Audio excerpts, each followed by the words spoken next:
All right, US President Donald Trump doubled down on his claims of stopping 8 wars, including military conflict between India and Pakistan last year. And during 1 year of his second term in the White House, the American commander-in-chief said that Pakistan's Prime Minister Shehbaz Sharif told him that around 35 million people would have died in India's Operation Sindoor if not for US intervention for a truce.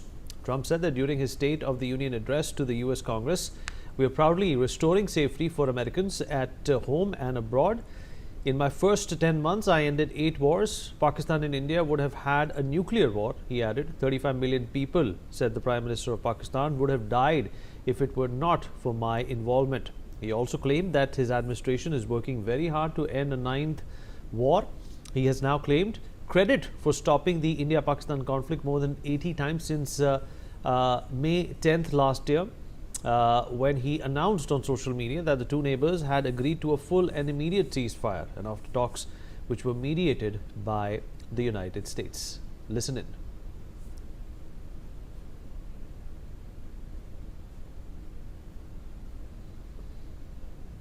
All right, we'll play that shot out for you a little later. Joining us on the program at this point in time is Ambassador Baswati Mukherjee, former diplomat, Major General G.G. Dwivedi, Global and Strategic Defense Expert, also with us on the program.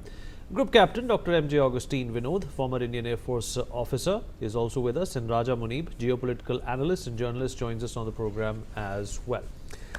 Ambassador Mukherjee, I'll begin by asking you a simple question, or in fact reiterating something that I have said in the past as well, and just like Donald Trump, I'm going to repeat it.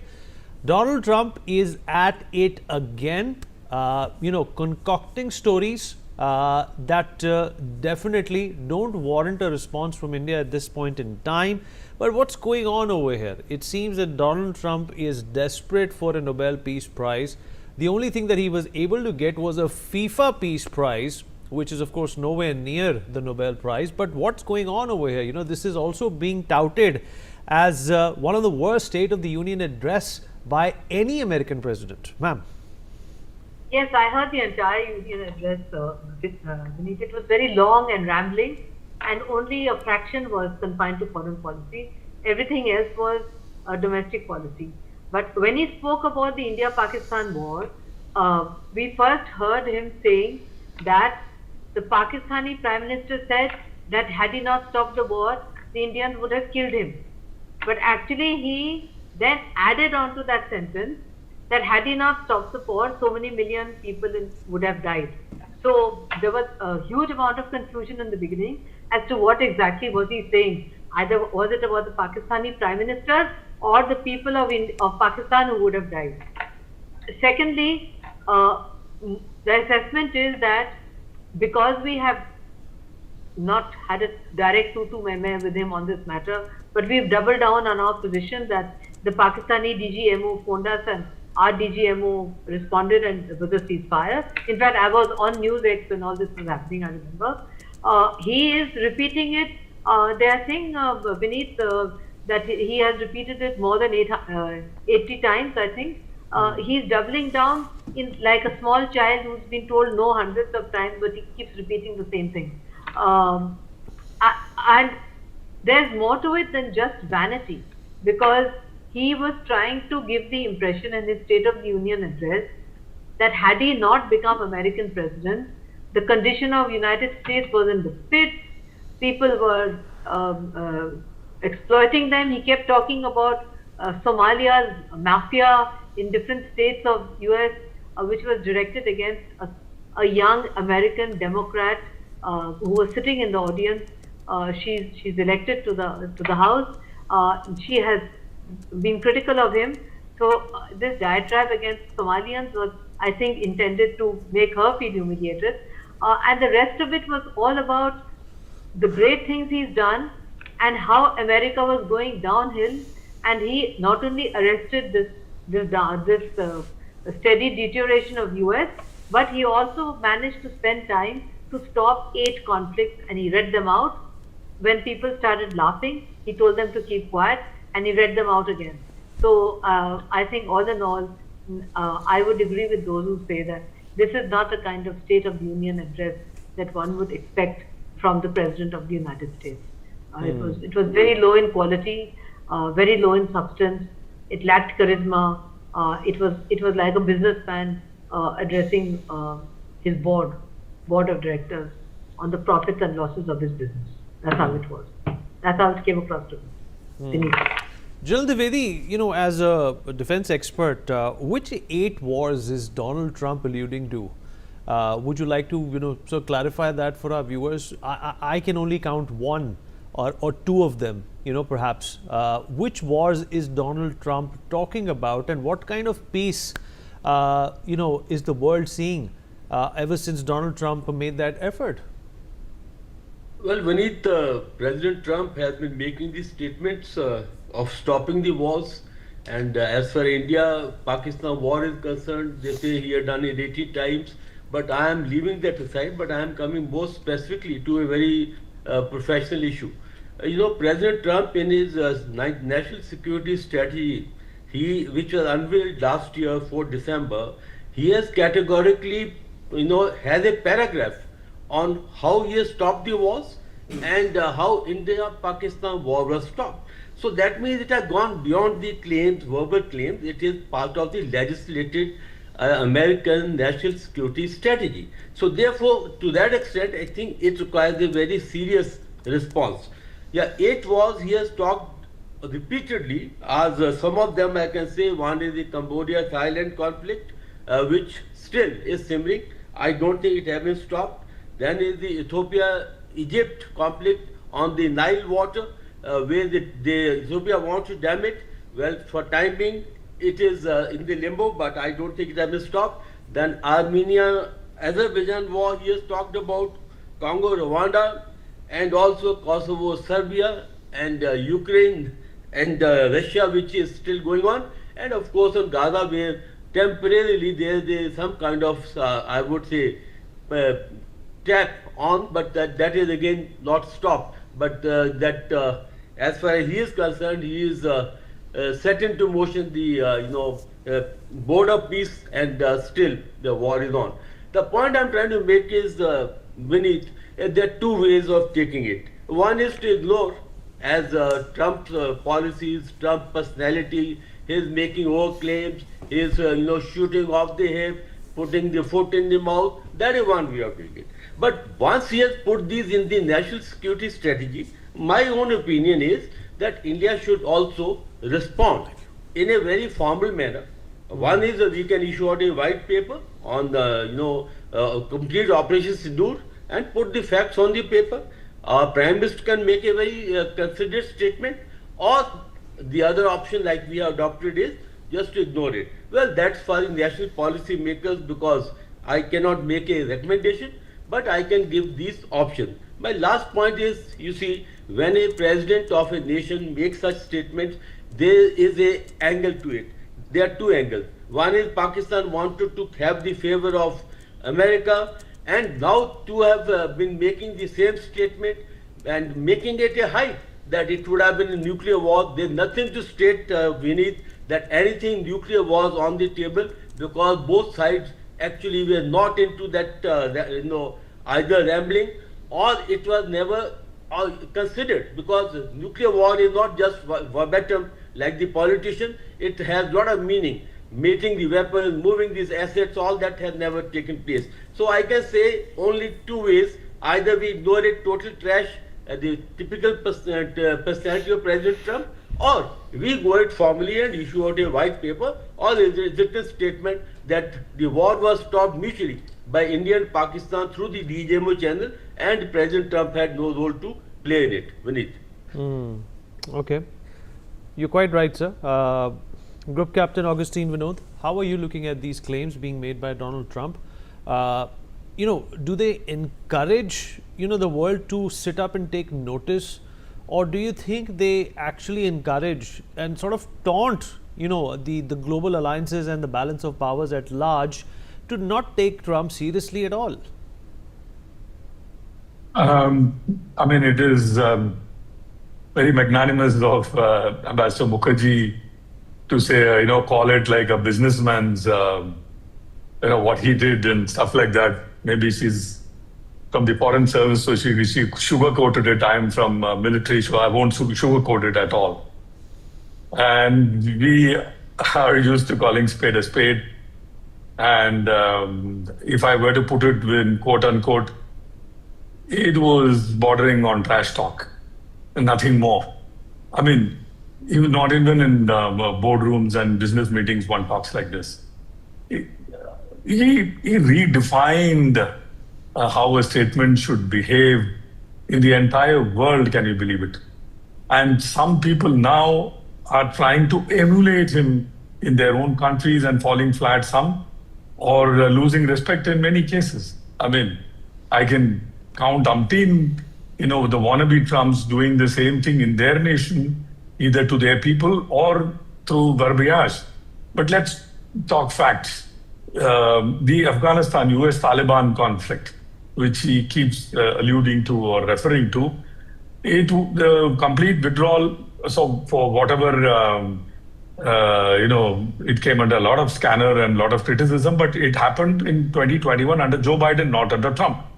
The fight against ISIS, which he talks about, started during Barack Obama's time. Yes, in his previous tenure, Abu Bakr al-Baghdadi was killed, and the speech is viral where he says Abu Bakr al-Baghdadi died like a dog and stuff like that. I mean, which statesman says or uses such phrases? I have in my life have not seen such statements being made by even the worst of so-called statesmen. Iraq is still simmering. There is no end in sight. Yes, I would give him the Israel, UAE, Bahrain agreement. It was more like a normalization, I would put it, rather than a stopping of war. But that Abraham Accords, to some extent, he brokered, and it still is holding. How long will it hold? When will the bubble burst? Nobody knows. Now, let's talk about the Serbia-Kosovo normalization. Yes, there was a little bit of Kosovo in Serbia and Serbia in Kosovo, and they have been at each other's throat for at least since I was a youngster. That sort of normalized under Trump administration, absolutely given. But will it continue to remain so is a very, very big question mark. But in 1 hour and 48 minutes, believe you me, I flogged myself listening to it because I knew someone will, call me to talk about it. It was all about bombastic boasting about achievements, policy proposals, sharp attack on political opponents on the floor of the House, saying that if you, agree with me on this particular statement, then stand up. Of course, no Dems stood up. And we sort of exposed Dems also. I mean, wo bhi doodh ke dule nahi hai. They are also in, ek hi thali ke chatte batte. So this immigration, economy, trade policies, wall, inflations, all these has been, fact-checked as he was speaking on the social media, on the fly by people.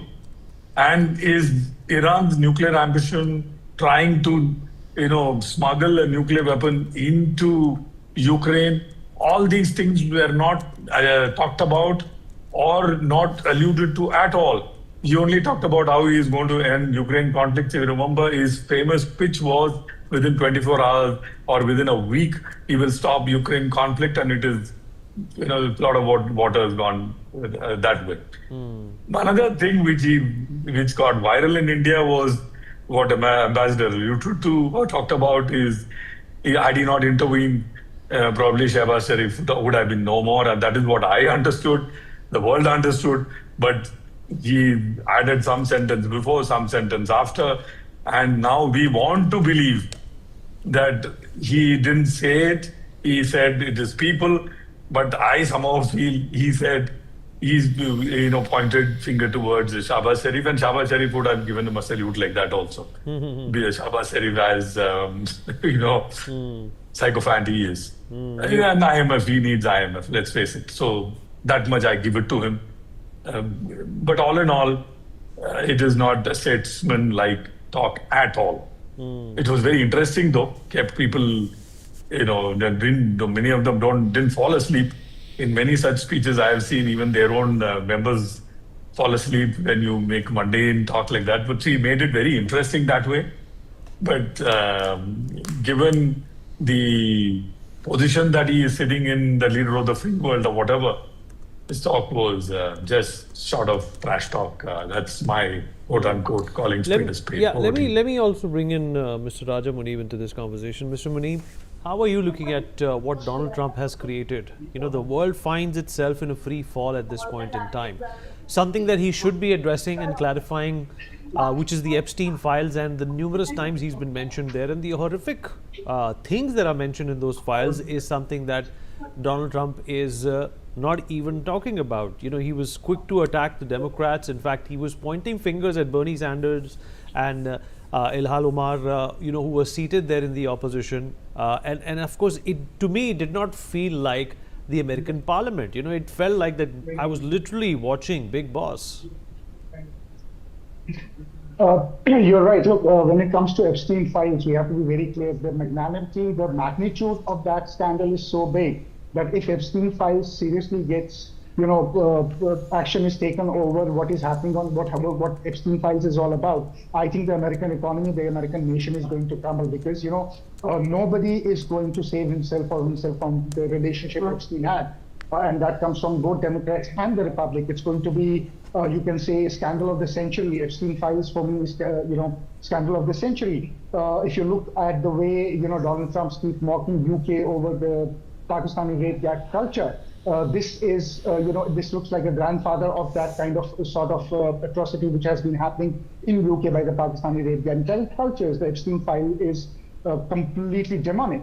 And they want to play it down, number one. Number two, never expected Trump to be statesman-like. Trump has never been statesman-like. Trump has always been about theatrics. He has always been about out there keeping his views very clear and making these dogged attempts. He went after Ilhan Omar. Now let's remember who Ilhan Omar is. Ilhan Omar is the same congresswoman who on the behest of ISI would visit Pakistan, and then she would rake up Jammu and Kashmir in America, and she would be creating troubles for us. She's also somebody who's now being accused in America of marrying her own brother to get citizenship in the United States. And if you look at the American domestic policy, the problem with American, when Trump came up, he talked about illegal immigrants and the scams which are happening in the US. And let's not forget that, he got an overwhelmingly majority because of the issues he raked up for his constituency. But we might not like it on the global stage the way he was going about it.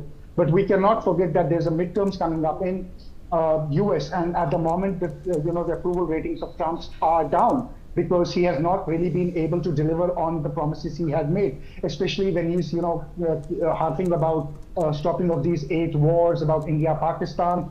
There are 2 aspects to the India-Pakistan thing as I see. Number one is that when he says that Shehbaz Sharif would have died and 35 million people would have lost their way, he's basically reiterating what we have always been saying, that we had an upper hand, contrary to what the Pakistani narrative was, that we had control in Operation Sindoor. It completely exposes that Shehbaz Sharif literally begged to the Americans for Indians to stop because we had complete escalation control during that operation against Pakistan, and Pakistan knew it had no way out when it came to to conventional war with India. So I'm not surprised that Pakistan's own foreign ministry statesmen, statements, if you read, which were coming during that time, were that they were in constant touch not only with the US but with China and Saudi Arabia, pressurizing them to ask India to stop the war. But we never, went ahead and tried to, come under pressure from any of these countries, unless and until the DGMO of Pakistan directly picked up the hotline and called us. And when he called us, we went ahead and we declared the ceasefire given on the mutual understanding with Pakistani DGMO. So that is number one. But number two, there is a lot to Trump's theatrics to what he's trying to do. The kind of disruption he's trying to create is because he clearly believes that the socialist kind of governing system which has been there has actually been detrimental not only for his allies but also for the United States. And he really wants to run back to the ground. And that is why you see a lot of chest boasting. You see a lot of these outrageous comments he makes. In the morning he wakes up and rakes up one issue, by evening he has given some other outrageous statement. It is all linked to what he's trying to do domestically, trying to hold on to his voter bank because the midterms are coming in, and also trying to reiterate that he still stands on the principles and on what he was elected by the American people for him to be running for the presidency, for him to be the president. That is what he's doing. Now, India's response has always been very, very calibrated.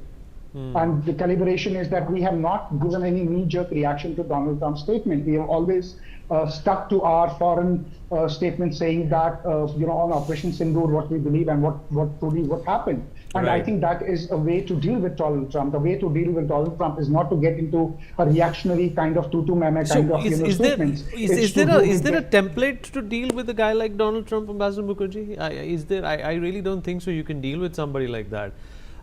His approval ratings are at an all-time low. In fact, even his economic ratings, the way he's in fact tariffed the world, has not gelled with some of the red states that voted heavily in favor of Donald Trump. With the midterms approaching, what do you think Donald Trump is likely to do? I mean, most of the Democrats are worried that he could change the law and elect himself for a third term.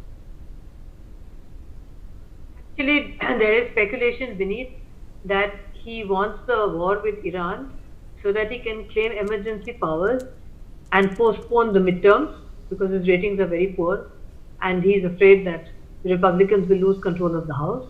And then there is speculation that he will then start another war so that he could get his term extended through emergency powers in the American Constitution. In this particular case, however, apparently Vance and his chief of staff have told him that to wage a full-fledged war against Iran, there would be American casualties, and that would further influence adversely his party's showing in the midterms, which is why now people are saying that after threatening Iran in a typical Trumpian style, he may at the last minute back off. But that being said, it is also true that his entire address was conducted in a very hectoring note to his own people. He's addressing the American people, as if he was addressing all those world leaders whom he calls to the White House and scolds. I remember how Zelensky the first time was even told by Vance, "Why are you not wearing a suit? Is this the way you come to the American president's office?" In my entire diplomatic career, I'd like to tell my colleagues who talked about me being a diplomat, I have never ever heard of a head of state being humiliated on national television live, being told that his clothes are unsuitable.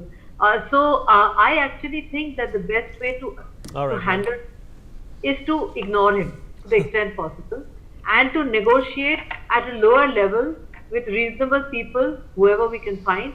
There are some reasonable people, and negotiate with them, and leave Trump and his tantrums and his verbal abuse of different people. Leave him completely alone. Let him. We've run out of time, ma'am. I appreciate your thoughts, but unfortunately, we've completely run out of time. Thank you, everyone.